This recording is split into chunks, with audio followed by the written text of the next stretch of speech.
recovery. I'm here to tell you about the other side. How many people have friends or family, or someone you know that is addicted or an alcoholic? Raise your hand. It's like 99% in here. They say over 23 million people suffer from addiction. 45% of them are dealing with mental illness. But only about 10% of them get treatment. It's hard loving an addict. You get frustrated, empty promises. But the other side isn't easy. Life is like living with blinders on. We know it's a temporary relief for temporary pleasure with negative consequences, but we don't care. We can't see that we're killing ourselves, that we're hurting others. Addicts feel that they don't matter.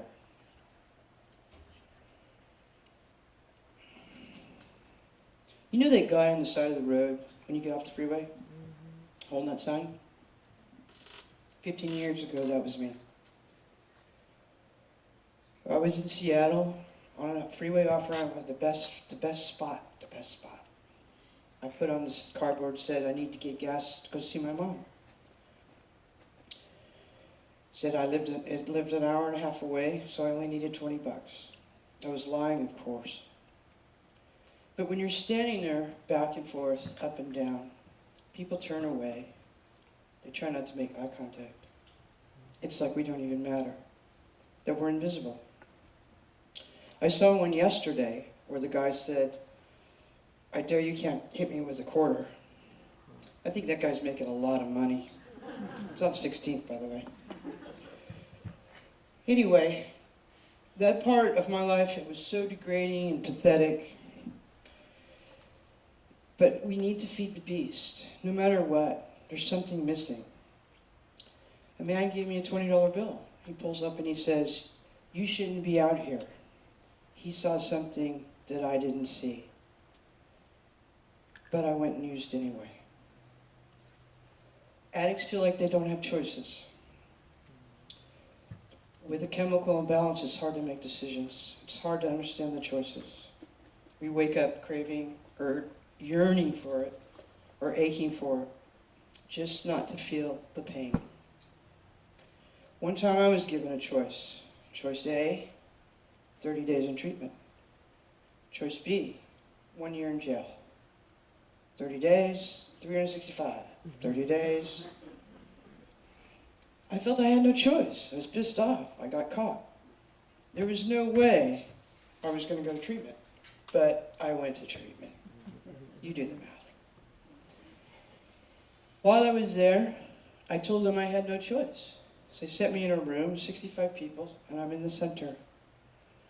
And we bantered for 45 minutes. And finally I realized, yeah, I had a choice, but it wasn't anything I wanted to do, because I wasn't able to use. It wasn't a choice for me. A rational person would have seen that as a gift. The second time I was given a choice, I call it my mother's 7-step choice. She gave me a little piece of paper. I've been living with them for a while. I was approximately 120 pounds. Imagine me, 120 pounds. So the list read: 1, call DSHS. 2, sign up for help. 3, go to treatment. Blah, blah, blah, blah, blah, blah, blah. Number 7 said, you have 7 days to move out. That's the only thing I saw. I read it over again and over again, but finally I decided to do it. So now I've gone to treatment 2 times. This time I learned about a new drug. Most people think that drug addicts are irresponsible people that just want to get high. They spiral down with crime, poverty, lose families, and lose their lives. The reality is, a drug addict has a story. A lot of it's childhood trauma, sexual abuse, mental illness, or a personal tragedy. Drugs are just used to numb the pain.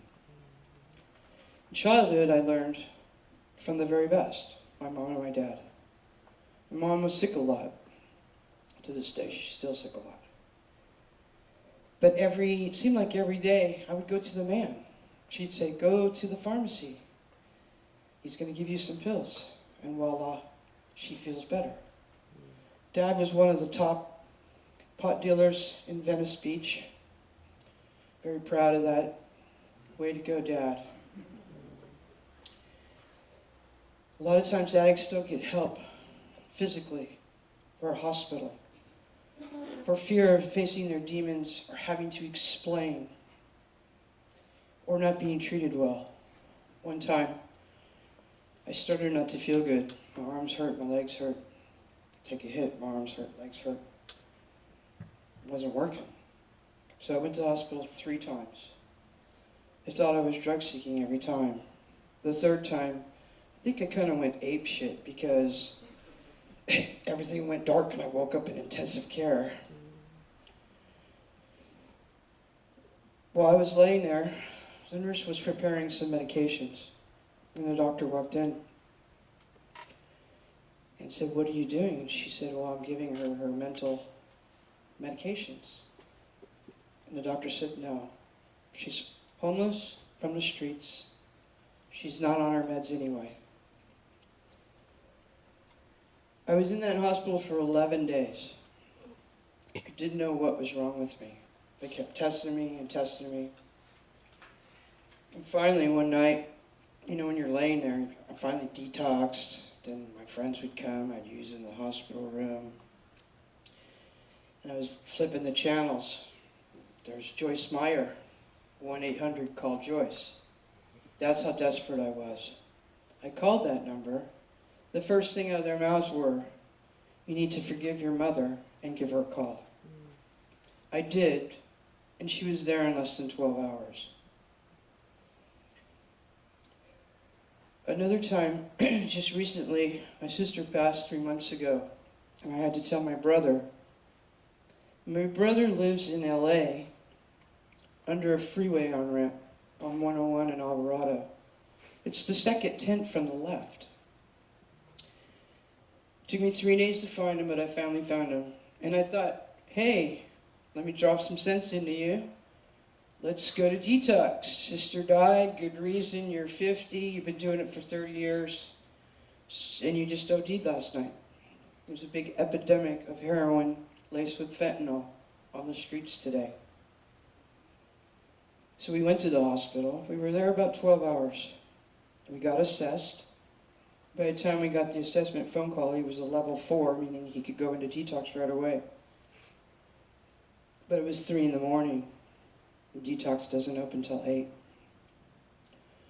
So then, after spending all that time with my brother, I had to take him back to the tent. They did give us another day. They said, Tuesday morning, 9:30, be here in Long Beach. I told him I'd pick him up at 7:30 on Tuesday, and we'd go. I'd buy him all the art supplies he needed, just so you would go. And how do you expect someone living on the streets to stay clean for 5 days? It wasn't happening. It's not like that show Intervention, where you get together and you decide to get clean and sober and you can go right away. It's a long, hard process. So I have a few questions for us all.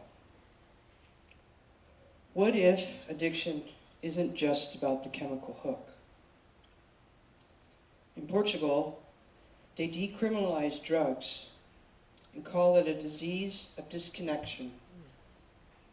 They take care of it with treatment and training, and drug addiction is down 50%.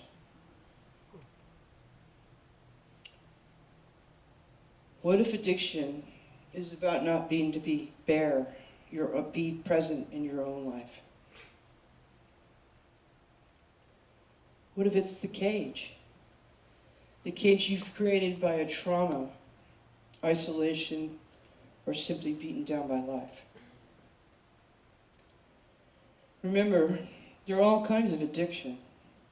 It's not just drugs, it's sex, it's food, it's shopping, it's the internet, it's social media.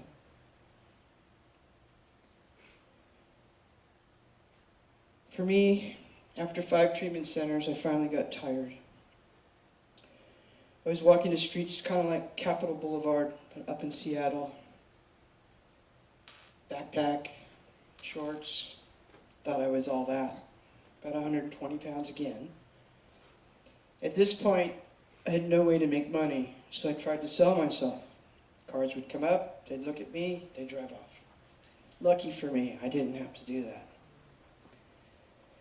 But it was at that point, breaking in the houses, stealing to eat, father died, been to 5 treatment centers, I know what to do. People have been telling me for 10 years what to do.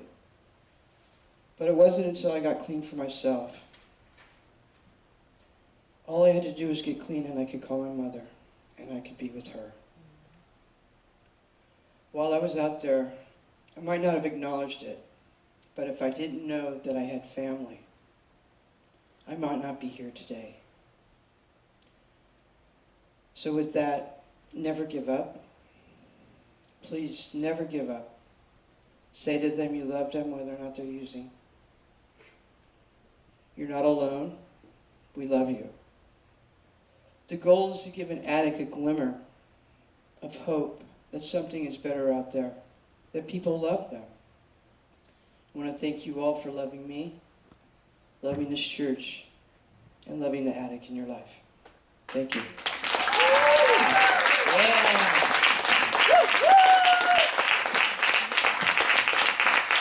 Way to go, Tim.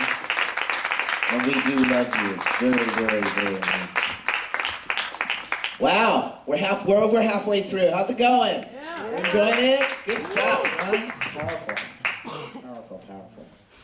Our next speaker is Joy Westerland. She used to be a huge San Jose Sharks fan when she lived in the Bay Area. But since coming to Sacramento, well, now she's a River Cats fan.